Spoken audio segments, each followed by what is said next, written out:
Bam Adebayo, though, was back. He missed the last 6 games with a toe injury, but he wasn't missing this one against the Warriors.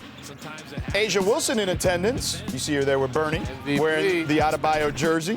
No Jimmy Butler against his former team. We start in the second quarter. Bam gets his tough floater and the foul.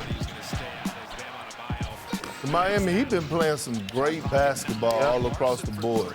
Underrated team in the Eastern Conference. Norman Powell's a big reason why. Been lighting it up. Yep. I know the Clippers feel some type of way watching him go out there and average. They sure miss him. In the fourth, Bam and Norm took over. Here's Norm on the drive, finishes with a contested layup. Confidence at all-time high. A minute later, Powell slices in for another tough finish. Yeah, Clippers definitely miss him. He had 17 in the fourth alone, 25 for the game. 3.5 to play, Miami up 6. Adebayo. Bam, shooting a three. Straight up. Shoot it, big dog. Bam had 20 of his own in this one. He'd get the win. And after the game, Bam and Steph chatting it up. Jimmy Butler, though, not interested in mixing it up with his former team as he heads right They're not friends to anymore. the locker room. But, of course, Butler left the Heat after making the statements about losing his joy for basketball in Miami. And after the game, Bam showed off his hat in the locker room, the joy dealer.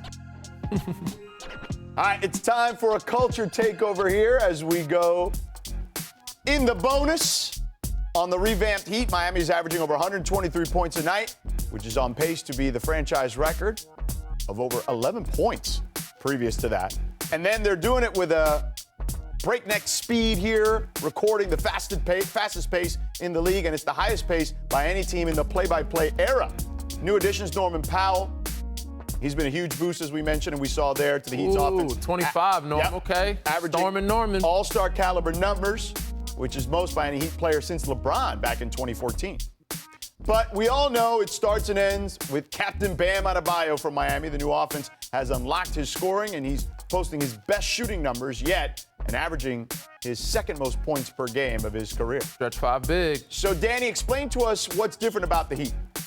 They are playing at, as you see, an unbelievable pace. They are playing free. They're playing with controlled chaos. Am I going here or here? Here we go. Let's get to it. Bear with me. This is my second time with the iPad. My second time Killing it. Ladies and gentlemen. Let's see what we got here. So, Perk, I don't know if you remember, but we were very successful in San Antonio. I think you were in OKC at this time. Yeah, we knocked y'all out a few times. You did. Got y'all once or twice. But our second unit was so good. Why? Because we played with controlled chaos. We called it .5 basketball, where we didn't know what the hell we're doing, so you guys for sure didn't know what we're doing. So this is what Miami is kind of doing. There is no real offense. Play the clip right now. Who we got going? You bring it up the floor. There is no pin downs. There is no pick and rolls. It's just pause it right here. See what the defense gives you. Buddy Hield is in a shift. This is what a great defensive team does. They show a crowd, they're in shift. This allows guys to attack and make plays. Jaime Jaquez, you see on the wing, he's going right in attack mode. Play the clip. He's not even waiting for a pick and roll offense right here. Drawing 2, kick right away. They're not waiting at any moment. They're holding the ball for less than a second and swinging it. Smith swings it to Fontecchio, gets it on, get out of his hands, play it real quick. Fontecchio, pump fake, pause right here. See all the people in the paint. All it takes is a drive and kick, you get mismatches. Jaime Jaquez, he makes a pass. He had Khalil Ware on the bottom here, so he also had Jaime Jaquez in the corner. He makes a quick pass, getting 5 guys in the paint. Guess what Jaime does? He doesn't hold it for half a second. Play the clip. Touch pass to the top of the key. Pause here. The guy who starts the play ends up getting the play in a wide open 3 in the corner. This is what Golden State does to everybody else. This is what Steph Curry does to everybody else.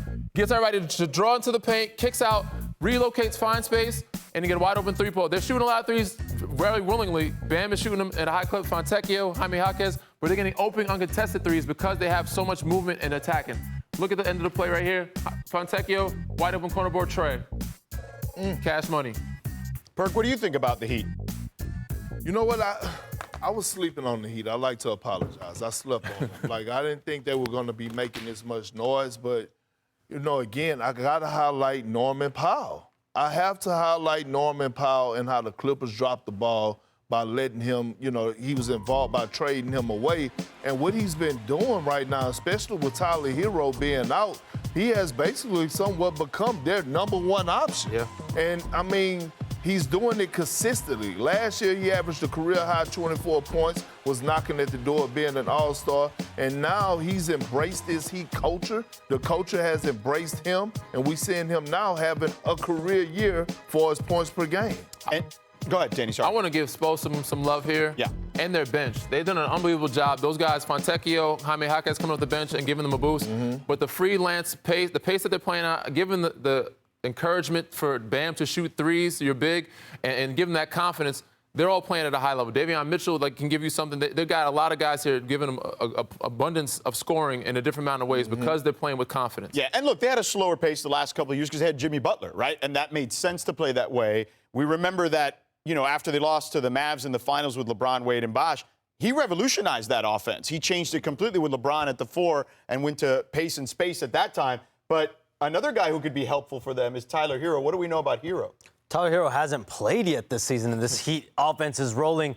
But I'm told Tyler Hero is likely to make his season debut next week. The Heat played 3 times, so it could be as soon as Monday's game against the Mavericks. They also play Wednesday against the Bucks, Saturday against the Pistons next week. But this offense that's humming, they're moving toward, like Danny described, it's a unique, unorganized, chaotic type of style that's been able to get teams off track.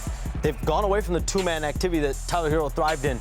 But listen, his shooting, his spacing, I know that's something that Heat Nation is ready to have back. Shams, what can you tell us about some changes happening to the Lakers front office? Mark Walter has taken control of these Lakers, and they are making some serious front office restructurings and changes. Sources tell me that the Lakers have fired, effective immediately, 2 minority owners as well as leading basketball executives in Joey and Jesse Buss. Most of the front office scouting department has been fired today.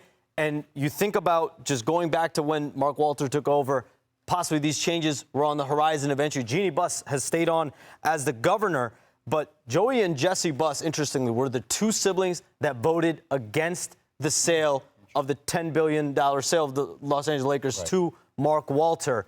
And they have been responsible. They've been at the key center of the Lakers scouting department. Think about players like Austin Reeves, Alex Caruso, Kyle Kuzma, Julius Randle, on and on and on. And I just spoke to Jesse Buss today, and he told me it was Dr. Buss's idea for Joey and I to run basketball operations one day, but Jeannie has effectively kept herself in place with her siblings fired. It's time for what had happened was Josh Hart, known for his hustle on the court. He landed in the seats last night in Dallas and helped himself to some fans' peanut M&Ms. Little beer? Oh, I thought he got a beer. Danny, you ever snatch any food while you were playing? Nah, I was a role player. I wasn't allowed to do anything. I'm cool on that. I know y'all may think I did, but I'm straight on that. All right, let's move over to Scotty Barnes. Did you see what Scotty Barnes did last night? Yeah, this was my Raptors.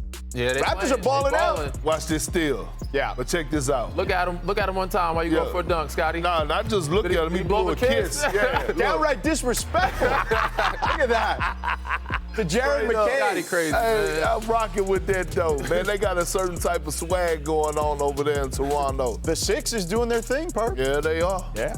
All right, next Kings Thunder last night, Alex Caruso. AC. He had an open breakaway and lays it up. We'll see. Is he showing them age? Look. That's probably they probably told him, look, I knew they was bored. What you doing, man? AC, you supposed to be the great white hype, man. You gotta dunk that with 2. AC hadn't recovered from that series, that Game 7, we had to guard Jokic. Yeah. He tried to get his legs back. All right, talks of the Mavericks making a move have been swirling since the moment Nico Harrison was fired. On Wednesday, Kyrie Irving was at Mavericks shoot-around, putting up half-court shots with the Mavs teammates there. Kyrie has not played since recovering from a torn ACL. Shams, you reported yesterday the Mavs are answering calls about AD, but what is the approach about Kyrie? So, George, teams are actually sniffing around Kyrie Irving, his availability on the court, potentially trade-wise, and his playing status the rest of the season. But my understanding is the Mavericks have made it clear privately that they want Kyrie Irving as a complete part of their future moving forward. He's still in recovery and rehab from that ACL tear from March. He signed a 3-year deal in the offseason, but the Mavericks value his leadership on the court, off the court, and his fit with Cooper Flagg, too, potentially. Cooper Flagg's going to need a point guard whenever he's ready to be back out on the court. And you just see right now how much this team misses Kyrie Irving, some of these close games that they've had. And that's the difference, though, between the Kyrie Irving situation and the Anthony Davis situation. Listening to potential trade calls on Anthony Davis, but with Kyrie Irving, they want him a part of their future moving forward. Yeah, listen, I was there last night for that game. It was wild. I thought Brandon Williams was going to end up tying that game and send it to overtime, and he did not, unfortunately. I'm just a little confused, right? I believe Kyrie Irving and Anthony Davis are about the same age. Yeah. So I'm not understanding. You want Kyrie, but you don't want Anthony Davis. And we have yet to see both of those guys even touch the floor together in the Mavs uniform. Just a bit confusing to me, Shams. That's all. Yeah. I don't think you're the only one that's confused. But I like Kyrie. I mean, we all like Kyrie. Yeah. We know what he's capable of, what he can do. Pairing him with Cooper Flag, they're not on the same timetable, but I could see him sticking around long enough to help Cooper Flag groom and get settled in. But they need to find ways to get some more youth around him. And if you want to keep one vet, Kai's a good one to keep.